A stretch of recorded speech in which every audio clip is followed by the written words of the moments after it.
Marami ang nagalit nung pinace out ang Honda TMX 155 at ito ang ipinalit, ang Honda Supremo 150. Hindi nyo ba alam na mas matipid dito sa gas kumpara natin doon sa old model? At kapag ito po ay inyong in-start ay hindi po ito ganun ka-aggressive gaya ng old model na naninipa.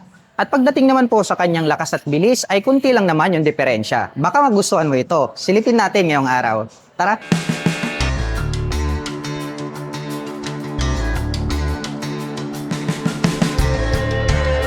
Ang brusko din po pala nito pong Honda Supremo 150. Agaw pansin din po ito pong kanyang headlight design dahil pogi po siyang tignan. At ito po ay gumagamit ng bulb type para po rito sa kanyang high beam at low beam. Habang nakapop up naman po ito pong kanyang mga bulb type na turn signals. Nagkaroon po siya rito ng parang sombrero. Ito naman po yung kanyang meter panel display. At may nakalagay naman po rito na Honda decal in white color. At ito po ay gumagamit ng traditional telescopic fork para po rito sa kanyang front suspension. Glossy black color po yan.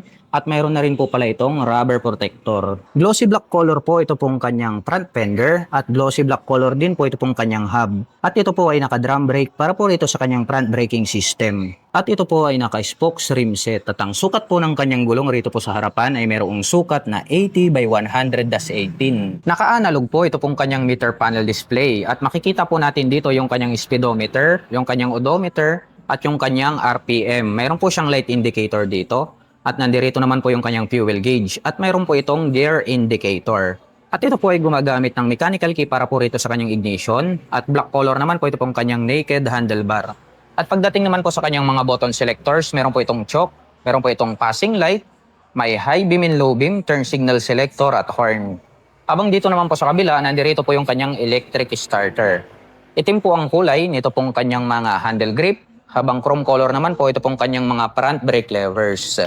At ito pong kanyang fuel tank, pahaba po ito. At may nakalagay naman po rito na Honda decal, combination ng black, white at saka red color. At ito po pala ay mayroong fuel tank capacity na 12 liters. At mayroon naman po itong fuel consumption na 44 km per liter. Ito pong kanyang upuan, malapad po ito at mahaba. Kasyang-kasya naman po rito ang dalawang tao. Itim po ang kulay nito pong kanyang seat cover. At ito pong kanyang integrated na grab bar, metal po ito na makapal kaya matibay. Converted na rin po pala ito as rear carrier. So pwede po kayong maglagay ng top box dito kapag gusto nyo po itong gawing pang service. At ito pong kanyang side profile, may nakalagay po rito na TMX Supremo na decal. At mayroon po siyang combination color na decal na gray, black at saka white color. Ang Honda Supremo 150 po ay mayroon po itong seat height na 782mm at mayroon naman po itong ground clearance na 163mm. Ngayon naman po ay susubukan nating sakyan para may pakita ko po sa inyo kung gaano nga ba ito kataas. Para po sa mga magtatanong, ang height ko po ay 5'6". Lapat naman po yung ating mga paa kaya komportable po ito para po sa mga tulad ko na 5'6" in height. At sa tansya ko naman ay kayang-kaya naman po itong maabot ng mga 5'2" and above. At kung gagawin nyo naman po ito na pang sidecar, ay nothing to worry about regarding po sa kanyang seat height. Dahil pag mayroon po itong sidecar, ay hindi naman po ito tutumba. At para po pala sa mga gustong maglabas nito pong Honda Supremo 150, ay maaari nyo po akong i-message at i-PM. At kung naghahanap naman po kayo ng mga accessories gaya po ng crash guard, rear carrier, top box side panners, motorcycle cover o di kaya helmet, ay ilalagay ko na lang din po yung link dyan po sa description box sa ibaba para hindi na po kayo mahirapang maghanap. At ito po pala ay mayroong 5-speed manual transmission. Black color po pala. Ito pong kanyang engine cover at may naka-intact naman po rito na Honda. Habang ito pong kanyang top cover na engine ay gray color naman po siya. At ito pong ating mga pillion step para po sa ating rider at back rider ay metal po ito at nagkaroon po ito ng rubber cover on top na anti-slip. Metal din po na tubular ito pong kanyang side stand at center stand. Metal din po ito pong kanyang swing arm at mayroon naman po itong chain protector. At ito po pala ay equipped with dual shock absorber. Kapag gagawin nyo po itong panghanap buhay ay mayroon na po itong previous na additional 2 shock absorber. So ikakabit nyo po siya rito. Pero kung halimbawa gagawin nyo naman po ito na pang daily service ay sakto na po itong dalawa para maganda po at malambot yung kanyang bouncing performance. Silipin naman po natin ito pong kanyang taillight.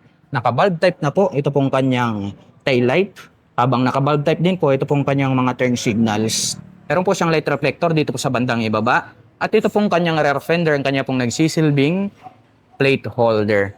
At pagdating naman po rito po sa kanyang rear braking system, glossy black din po pala. Ito pong kanyang hub at naka-drum brake naman po ito pong kanyang braking system.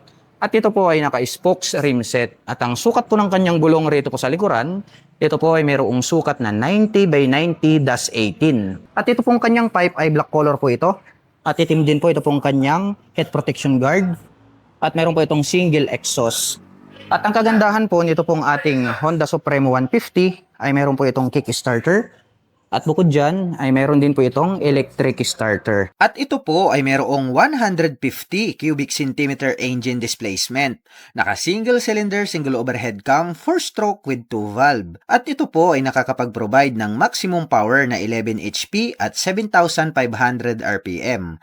Habang nakakapagbigay naman po ito ng maximum torque na 11.6 Nm at 5,000 RPM. At ang presyo po ng Honda Supremo 150 ay nagkakahalaga po ito ng 78,900 pesos. At kung gusto mo pong kumuha ng hulugan ay kailangan mo pong mag-down payment ng 5,250 pesos. At meron po itong monthly installment na 4,100 pesos sa loob ng 3 taon.